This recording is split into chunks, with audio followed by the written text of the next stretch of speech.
30,000 soldiers died because they counted to 5, not from cowardice or failing weapons. Their entire war doctrine rested on a simple firing rhythm that was already a decade out of date. This fatal error was documented, then buried. On January 30, 1944, 2 American Ranger battalions vanished. Colonel William Darby's 1st and 3rd Ranger battalions attempted to infiltrate Cisterna, Italy. Their objective: break the German defensive ring around the Anzio beachhead, the chosen route, a system of irrigation ditches. They walked directly into the Herman Göring Panzer Division. This German unit was preparing a counterattack. It was the same division the Rangers defeated at Gela 8 months prior. This time, conditions were reversed. The Germans fielded 2 divisions. The Americans had 2 battalions. The terrain was wide open. No houses offered cover for dispersed American firepower. The Rangers were surrounded. Of 767 men, only 6 made it back. 2 elite units were effectively annihilated in a single morning. Cisterna proved the M1 Garand was not magic. No rifle, however excellent, could overcome such a mismatch. Failures in intelligence, planning, and higher tactics meant catastrophe. Doctrine defines how a weapon is used. This disaster would make that painfully clear. Back in 1934, Germany made a critical choice. Both Germany and America understood future infantry needed more firepower. Their solutions diverged completely. Germany bet everything on the general-purpose machine gun. The MG-34, then the MG-42, fired up to 1,800 rounds per minute. American GIs called it Hitler's buzzsaw. Soviet soldiers knew it as the linoleum ripper. Germans called it the bone saw. This machine gun-centric doctrine was an economically rational choice. One MG-42 offered the firepower of 10 riflemen. Producing one MG-42 took 80 man-hours. Equipping 10 infantrymen with semi-automatic rifles required 5 times the production time. The logic seemed obvious. America, in 1936, took the opposite path.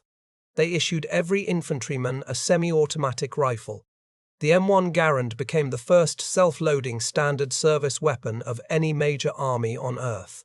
No other nation matched this during World War II. Britain retained the bolt-action Lee Enfield. The Soviets used overwhelmingly Mosin Nagants. Japanese soldiers carried the bolt-action Arasaka Type 99. German efforts, like the G41 or G43, never achieved meaningful production. Only America succeeded, thanks to one man. John Cantius Garand, born in 1888, joined Springfield Armory in 1919. 17 years later, his rifle was adopted. Garand never saw combat. He received no royalties, as federal regulations gave patents to the U.S. government. General George S. Gurament. Patton, not known for easy praise, later called it the greatest battle implement ever devised. To grasp Patton's assessment, compare a German squad to an American one. A German group had 10 men, 1 MG-42 gunner, an assistant, an ammunition carrier, and 7 K9 8K Mauser riflemen. Each rifleman carried 45 rounds. His primary role was not to kill. It was to protect the machine gun. He carried ammunition. He filled gaps when the MG-42's barrel needed changing every 250 rounds. The machine gun was the firepower. An American squad had 12 men, 1 Browning automatic rifle, and 11 M1 Garands. Each rifleman carried 80 to 96 rounds. His role was simple: kill. All 12 men were killers. None were mere support.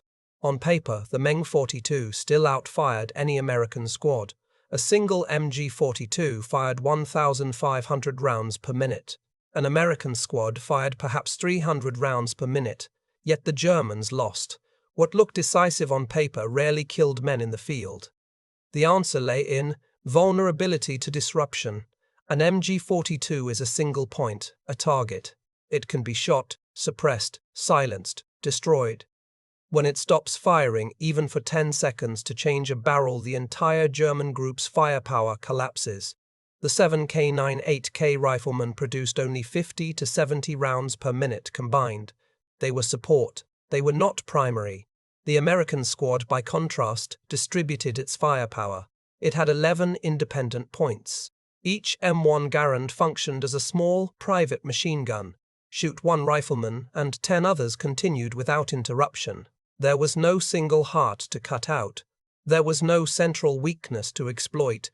This was a clash of military philosophies: concentrate firepower or distribute it. For the war's first 3 years, the Germans believed they chose correctly. They had reason to. They won almost everywhere. In summer 1941, the Wehrmacht launched Operation Barbarossa against the Soviets. Within 6 months, over 3 million Red Army soldiers were dead, wounded, or captured.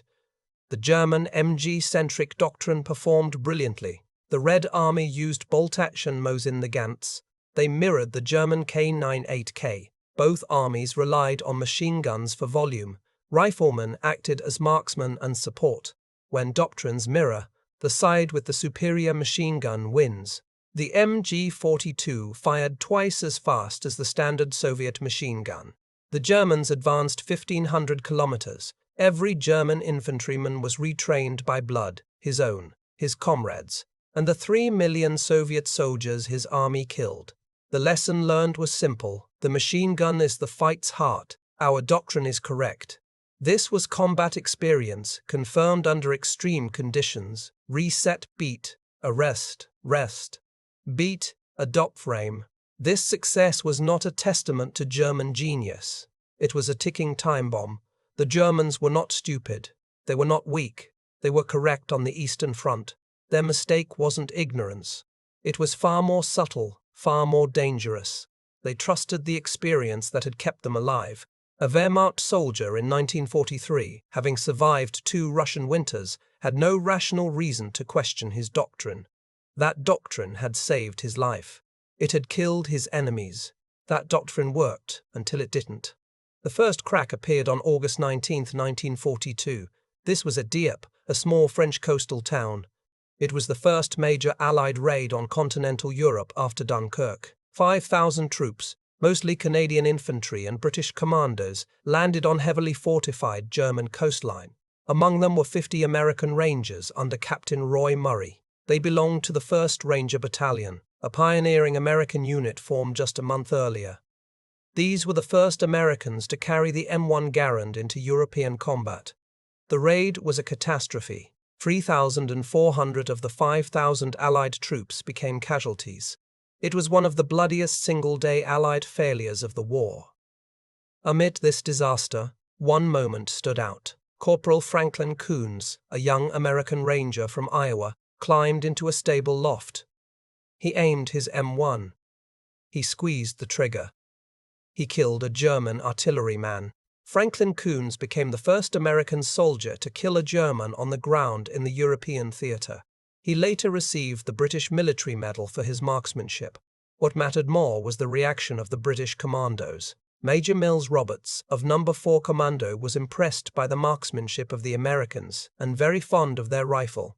The M1 spread through British units so quickly that one American Ranger captain complained he had to lock up the unit armory. That was the Allied response. The German response was different. The Wehrmacht studied captured weapons from Dieppe. They knew about the M1 Garand for years. German firearms magazines had published detailed photos in the late 1930s. Germany was so familiar with the M1 that their own G41 partially copied the early Garand's gas trap system. But the G41 failed. Its gas system fouled constantly. Of approximately 6,700 rifles produced, over 1,600 were returned as unusable. So what did Germany do after Dieppe? They filed reports. They placed those reports in folders. They concluded Dieppe was a special case involving an elite unit. Their MG-centric doctrine would remain unchanged. This was arguably the most consequential German decision of the war. Almost no textbook mentions it. Reset, beat, count down. 11 months remained. The world would change forever. 11 months passed between Dieppe and the Sicily landings. An entire American division equipped with the M1 would come ashore. 11 months to warn battalions. 11 months to warn battalions. 11 months to adjust training doctrine. 11 months to ramp up G-43 production. They did none of it. Doing so would mean admitting error. Admitting error would mean a report to Hitler. That meant a strong probability of dismissal, reassignment to the Eastern Front, or worse. When the 1st and 4th Ranger Battalions landed at Gela, Sicily in July 1943, the German soldiers waiting had been trained exactly as in 1941. This was the price of confirmed belief. This was the moment an entire army chose comfort over truth. On July 10, 1943, before dawn, 2 American Ranger battalions crossed a mined beach at Gela. Colonel Darby and Major Roy Murray, who was also at Dieppe, led them. Their opponents, the Herman Göring Panzer Division. Over the next 2 days, the Germans launched 2 armored counterattacks. Panzer III and IV tanks rolled into the town. The Rangers held Gela. They used thermite anti-tank grenades, a single 37mm cannon. Colonel Darby himself fought in the streets. He operated the 37mm cannon, destroying a German tank at close range. The real story at Gela, however, was at the squad level. German infantry accompanying the panzers applied their familiar doctrine. An MG-42 suppressed a position. K-98K Rifleman flanked to envelop, but the American Rangers did not defend as Germans were trained to counter. They dispersed. They occupied multiple floors of buildings. Each M1 Rifleman became an independent point of fire. When the MG-42 suppressed one window, 3 others returned fire instantly. German infantry was suppressed from 3 directions. They had no window to maneuver. The Herman Göring Division withdrew from Gela. This was the first battalion-scale American victory on Axis soil in the entire war. After Sicily, the German High Command finally acknowledged a problem. G-43 production accelerated. A new project, the Machinon Carabiner 42, was approved. This would later become the Sant G44, the first true assault rifle. But it was already too late. German industry in 1943 had no slack. A G-43 cost 3 times as much as a K-98K, and Sant G-44 cost 4 to 5 times as much. Germany lacked the steel, the machine tools, and the time. They faced a choice: keep the old doctrine and hope, or rebuild the army from scratch in wartime. They kept it. This decision sealed the Wehrmacht's fate. Reset, beat, see tool. Pivot. The cost of this decision was not just strategic, it was measured in blood, on fields of mud and snow. The consequences became undeniable at Carentan, 10 months after Sicily, June 1944, 4 days after D-Day. The U.S. 101st Airborne Division, under Major General Maxwell Taylor, was tasked with capturing Carentan. This small town linked Utah and Omaha beaches. Losing it meant the Allied beachheads could not join. Their opponent was the 6th Parachute Regiment. These were elite remnants of Germany's airborne troops. Colonel Friedrich von der Heydte commanded them. Fallschirm 6 was equipped as well as Germany could manage by mid-1944. A handful of FG-42s, many MG-42s, some G-43s, but most riflemen still carried the K-98K. They prepared perfectly for a German-style defensive battle. MG-42s commanded bridges and approaches. K-98K riflemen were positioned to pick off anyone crossing open ground. On paper, the position was nearly impregnable. On June 11th, Lieutenant Colonel Robert G. Cole led his battalion across an 800-yard causeway. They faced direct MG-42 fire from the German strongpoint. His paratroopers fell across the open field. Cole watched his men being torn apart. He understood that trading fire at this range meant annihilation. Retreating was suicide. He stood up. He walked into the artillery-shattered field. He ordered a bayonet charge. It became one of the few successful bayonet charges by the U.S. Army in World War II. Cole survived that day. He received the Medal of Honor, but he never knew. He was killed 3 months later in Holland during Operation Market Garden. His mother received the medal. The tactical analysis of Carentan is crucial. German defenders prepared for the German style of battle: MG-42 suppression, K-98K flanking, picking off men in gaps. But American paratroopers ran forward. They fired M1 Garands while moving. The German doctrine had no answer. One paratrooper ran 30 meters, fired 3 aimed shots, dropped. Another ran 10 meters, fired 2 shots, dropped. A third fired 5. A fourth fired 5. A fourth fired 4. A fifth fired 3. There was never a silent moment. There was no window for a German Fallschirmjäger to safely raise his head. They lost Carentan in 4 days. The 6th Parachute Regiment lost approximately 3,000 of its 4,500 men in June 1944. Colonel von der Heide later wrote of being overwhelmed by sustained American infantry firepower at a level he had never encountered. This is a rare German post-war admission. Something fundamental had broken, but the M1 Garand was not a magic weapon. To prove that, we must turn to a battle the Germans won. The Hurtgen Forest. September 1944. The U.S. First Army, under Lieutenant General Courtney Hodges, made one of the worst tactical decisions of the American war. They would take the Hurtgen Forest. It was a 140-square-kilometer expanse of pine on the German-Belgian border, trees 40 meters tall, visibility limited to 50 meters. Ground sodden year-round. Hodges' decision was driven by fear. He wanted to secure his right flank as American forces advanced into central Germany. He chose the worst possible way to do it. Reset beat. A Rifleman. For once, the forest itself was a German ally. The opposing force was the German 275th Infantry Division, under Lieutenant General Hans Schmidt. The overall commander was Field Marshal Walther Model. Known as Hitler's fireman, Model understood defense. He knew Hurtgen was a natural fortress. Only fools would attack. Over the next 88 days, America committed 6 infantry divisions, 2 armor divisions, and a ranger battalion.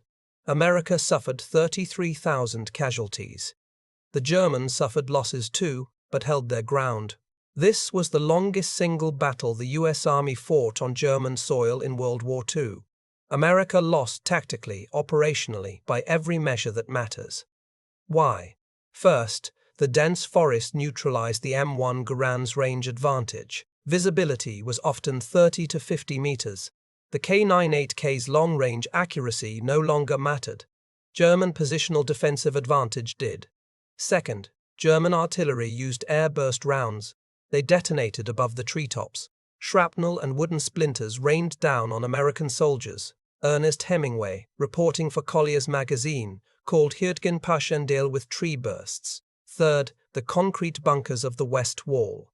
The minefields, barbed wire, booby traps. Hurtgen had been prepared since 1938. 6 years of construction. Fourth, and most importantly, the Wehrmacht executed thousands of its own soldiers for cowardice or desertion.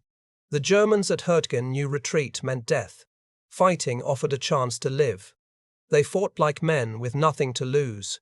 Dwight Eisenhower later admitted, the enemy had all the advantages of strong defensive country. Attacking Americans had to depend almost exclusively upon infantry weapons because of the thickness of the forest. The U.S. 22nd Infantry Regiment, which landed at Utah Beach on D-Day, lost 300% of its company-grade officers in 18 days. Every officer position was filled, killed, refilled, killed, unfilled a third time.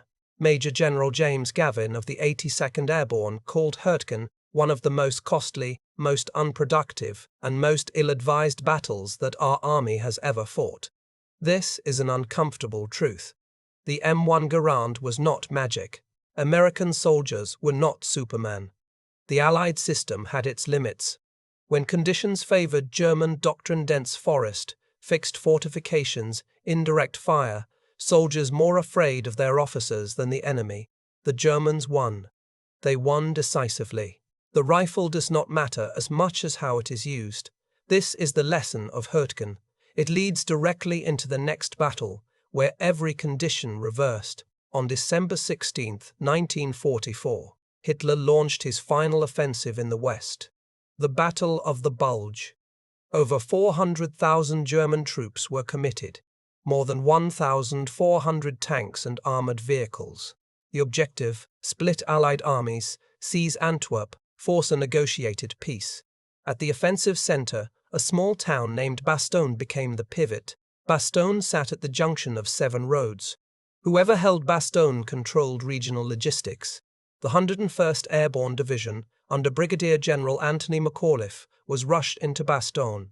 Attached units reinforced them. They were completely surrounded by multiple German divisions within 5 days. On December 22nd, the Germans sent an ultimatum, demanding surrender. McAuliffe read it. He paused. He wrote a single word, nuts. Colonel Joseph Harper delivered the response. The German officer did not understand. Harper explained simply, it meant, go to hell. This became legendary in American military history. The next several days were hell. German soldiers charged the Bastogne perimeter, applying familiar doctrine. MG-42s suppressed from the forest.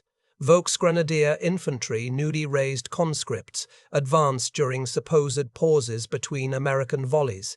They counted ens, zwei, drei, vier, fünf. They raised their heads on the 6th count. They never counted to 7. American paratroopers were dispersed across the perimeter. Every M1 Garand fired in alternating rhythm.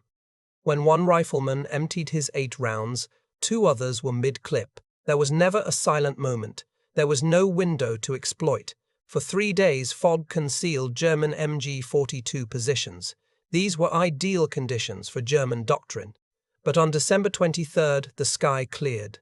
American P-47 Thunderbolts began flying sorties. The Thunderbolts dropped bombs and rockets on every MG-42 position they located. The heart of the German system was systematically excised. When the MG-42s fell silent, German riflemen were alone. They faced the dispersed M1 firepower of American paratroopers. They died in the snow. German casualties around Bastogne numbered in the thousands. The 101st Airborne suffered approximately 2,000 casualties, remarkably few given the scale of encirclement. Reset beat. BT countdown. The truth about the M1 Garand was not about the weapon. It was about what was heard and what was ignored. At Hurtgen, the Germans won because their doctrine matched the context: dense forest, fortifications, indirect fire, compelled troops. At Bastogne, that same doctrine did not match the new context: open snow, dispersed defenders, no fixed fortifications, Allied air power silencing central machine guns. The Americans did not win because the M1 Garand was inherently superior. They won because their doctrine was more flexible.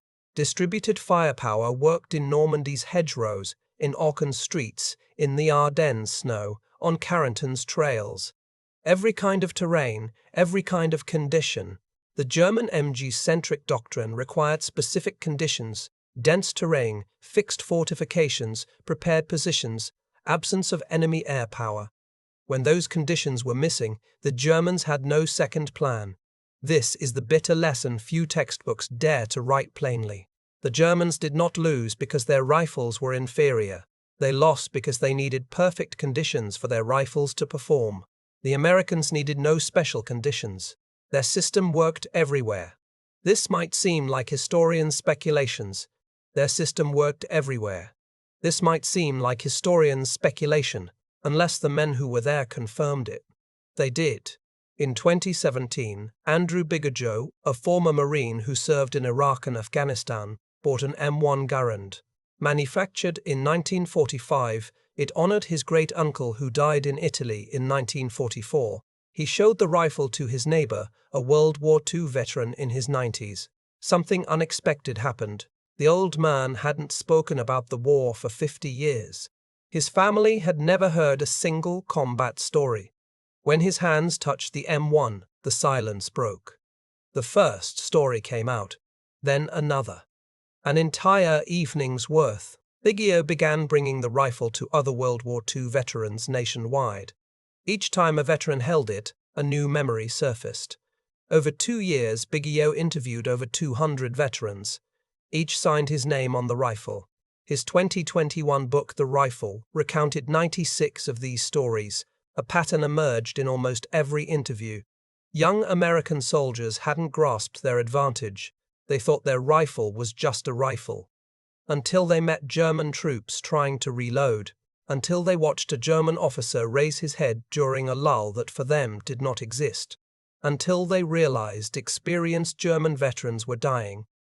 They were applying old reflexes to a new enemy. What did the German side say? Robert Bell, the M1 Garand armorer at the Civilian Marksmanship Program, has interviewed many German veterans and former panzer commanders over decades. His most important question: did you really wait for the ping of the empty M1 clip before attacking? The answer, repeated by German veteran after German veteran, was essentially the same. In combat, hearing is poor. The small ping of an ejecting clip is lost. Lost in MG42 fire, artillery and screaming. This is critical. The ping legend spread after the war, mostly by American veterans telling stories at reunions. It is largely false. German soldiers in actual combat could not hear that small metallic sound. Reset, beat, de trekt, collenge, but do not dismiss the legend completely. It reveals a deeper truth. The ping legend hides something larger, something German veterans themselves confirm. They counted, they raised their heads, they died, not because the rifle made a chime when empty, but because there was no pause to exploit. They counted to 5. 3 rounds still waited in the chamber. They counted to 6. Another rifleman was already firing. This pattern extended beyond Europe. Eugene Sledge, a Marine with the 1st Marine Division in the Pacific, describes an almost identical pattern at Okinawa in his memoir, With the Old Breed.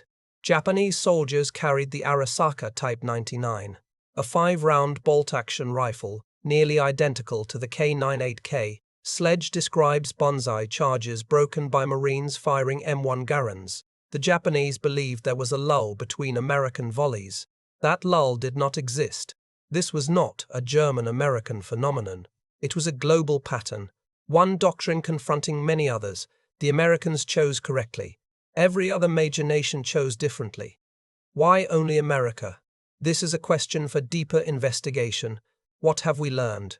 First, distribution defeats concentration. What have we learned? First, distribution defeats concentration. When an intelligent opponent can cut out your system's heart, a concentrated system collapses. A distributed system continues to function. The German MG-centric doctrine was powerful, until the enemy understood exactly what to silence. American P-47s at Bastogne understood. American artillery in Normandy understood. A simple tactical truth killed many tens of thousands. Second, experience of success is a double-edged blade. 3 years of Wehrmacht victories on the Eastern Front did more than train German soldiers. It trained them to believe with absolute conviction their fighting method was correct. That belief was confirmed by blood. That same belief killed them in the West. Every veteran Wehrmacht soldier was a ticking time bomb. He carried reflexes refined across hundreds of battles won. When context changed, those reflexes did not adapt. He died in familiar ways in unfamiliar situations. This is the most uncomfortable truth in military history. Correct experience can kill you when context changes. Third, weapons do not win wars. The systems around weapons win wars. The M1 Garand was not magic. It lost at Cisterna. It could not save the Rangers. It lost at Herdgen. 33,000 American casualties proved a rifle is only as effective as its doctrine. The American doctrine was distributed, flexible, adaptive to any terrain and condition. They won because their military doctrine placed every infantryman as an independent killer, not as a cog in service of a central weapon. This lesson extends beyond the battlefield. A company dependent on one major client is the Wehrmacht of the 21st century. Lose that client, the company collapses. A company with thousands of small clients can lose 10 or 100 still stand. In technology, concentrated systems are vulnerable to attack. Single points of failure. Distributed systems are more resilient. This is why blockchain, mesh networking, and microservices exist. In personal life, one extraordinary skill is not as safe as several good, combinable skills. When context changes, a single skill may become worthless. Multiple flexible skills still have utility. In organizations, a team dependent on one central star collapses when that person leaves. A team with distributed capability remains resilient. This is a deeper lesson than any weapon. It is about designing systems that survive change. Consider Hans, a 19-year-old German Volksgrenadier, not a real person but a composite. He represents thousands of teenage German soldiers who died in the snow at Bastogne. In his foxhole in the Ardennes on his last night, Hans counted 1, 2, 3, 4, 5. He raised his head. He never counted to 6. Hans's sergeant taught him to count. That sergeant survived years on the Eastern Front. He watched the doctrine save his life. He passed the lesson on with absolute sincerity. That sergeant also died in the Ardennes, counting in the same rhythm as Hans. They did not die because the American rifle was superior. They died because an army decided 10 years before either was born that the machine gun was the heart of battle. When the Americans cut out that heart, Hans was left alone. 5 bullets and a false belief. A false belief, regardless of uniform, language, or century, is always more expensive than any weapon on earth. That is why this story still matters. You are counting in the way you were taught. You are believing what you were taught. But who taught you? And did they teach you for their world or for yours? Hans never had the chance to answer that. You still do. The question is whether your system can survive.